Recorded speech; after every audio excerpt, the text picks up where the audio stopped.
اللہ اللہ bye بسم اللہ تدر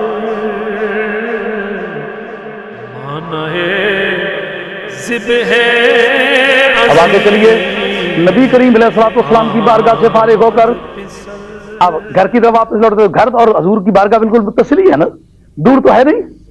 واپس آتے ہیں، تیاری پکڑتے ہیں اور جانوروں پر سامان لادا جا رہا ہے۔ حضرت سیدہ سغرا گھر کے طور بدلے ہوئے دیکھ کے کہتے ہیں امی جان یہ کیا معاملہ ہے، آج کچھ سارے بدلے ہوئے نظر آتے ہو، مجھ سے کوئی نہیں دلچسپی لیتا، کوئی دلچسپی کی بات نہیں کرتا، سب پر تیاری کے آثار نظر آتے ہیں۔ حضرت علی اکبر پاس سے گزرے تو دامن سے پکڑ لیا، بخار آ رہا ہے، لرزتے ہوئے ہاتھوں سے بھیا کہاں کی تیاری ہے؟ بھیا تمہارے ہاتھ میں ایک دو مرتبہ میں نے تلوار دیکھی ہے، خیریت ہو؟ کہاں کی تیاری ہے، کیا معاملہ ہے؟ اب وہ کہتے ہیں ذرا انتظار کر جو بھائی بہن تجھ سے بات کرتا ہوں، لیکن آنکھوں میں آنسو آ جاتے ہیں، منہ دوسری طرف کر کے کہتے ہیں سورا اس وقت مجھے کوئی جلدی کام ہے، مجھے چھوڑ دو میں بعد میں بات کرتا ہوں۔ ان کو چھوڑا، جناب سیدہ سکینہ گزر رہی تھی، ان کو پکڑ لیا، بہن آج کیا بات ہے، کوئی مجھ سے بات نہیں کرتا، قصہ کیا ہے، کہاں جا رہے ہو؟ اب تھوڑی دیر میں کیا دیکھتی ہیں کہ وہ چھوٹا سا ہنڈولا جو گاہے گاہے حضرت امام علی اصغر کے لیے استعمال ہوتا تھا، اس کو لا کے سامنے سین میں جو رکھا، ان کا آج تمہارے حالات میں بڑی غیر معمولی تبدیلی نظر آ رہی ہے، مجھے بتاؤ تو صحیح کہاں جا رہے ہو؟ اس وقت حضرت امام عالی مقام کہتے ہیں ذرا اس سے بچ کے تیاری کرو، اگر اس نے تمہاری تیاری کا منظر دیکھ لیا تو ہمیں پریشان کرے گی۔ ہائے ہائے، حضرت سیدہ کو، جناب سیدہ سغرا کو رونا آیا، کہا اے امی جان، اے جناب سیدہ شہربانو کہاں تیار ہو رہی ہو مجھے بتاؤ؟ کہا بیٹی تمہارے ابے کو کوئی ضروری کام پڑ گیا ہے جس کی وجہ سے ابے کو جانا پڑے گا۔ کہا ابے کو جانا ہے تو آپ کیوں ساتھ جا رہی ہیں؟ کہا نہیں میری بھی ضرورت ہے۔ کہا اس کی کیا وجہ ہے کہ آپ کی ضرورت تو ہے لیکن میری ضرورت نہیں ہے۔ کہا بیٹی تم بیمار ہو اس لیے جا نہیں سکتی۔ فرمانے لگی میں بیمار تو ضرور ہوں مگر غیرت مند بھی ضرور ہوں، میں آپ کے ساتھ جائے بغیر رہ نہیں سکتی۔ اے اماں جی مجھے چھوڑ کے نہ جائیو، میں حضرت علی اصغر کے بغیر نہیں رہ سکتی۔ یہ کہہ کے حضرت علی اصغر کو اماں جان سے چھین لیا، کہا اس کو میری گود میں چھوڑو، کہے لیکن جو ہی اسے لے کے گود میں رکھتی ہے تو رونا آتا ہے۔ آپ فرماتی ہیں صدقے گئی بس اب نہ کرو گریا زاری،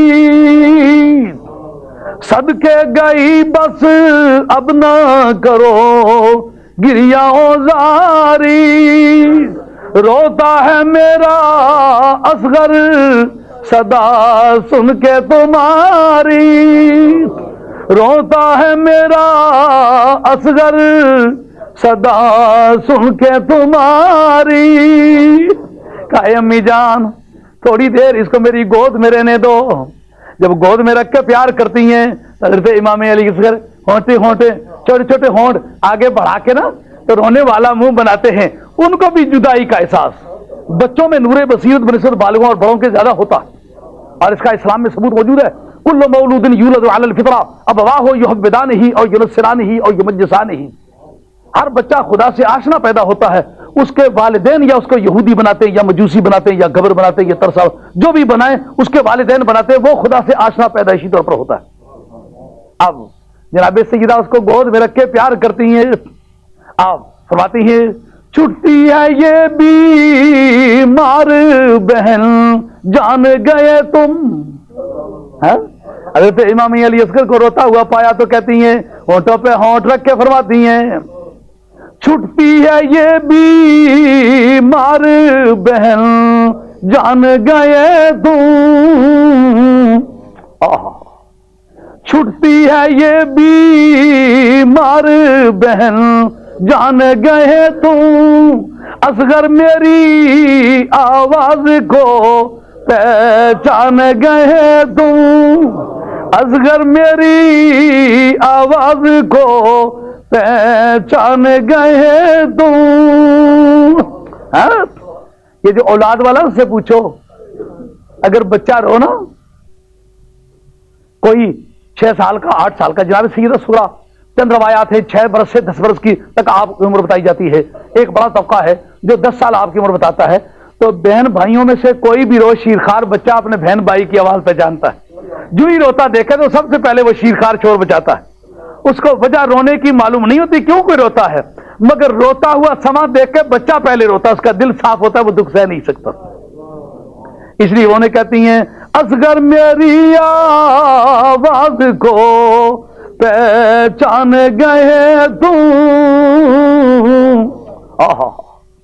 اتنے میں أشرقت نفسي بنور من فؤادي حينما رددت يا رب العباد وانتشت روحي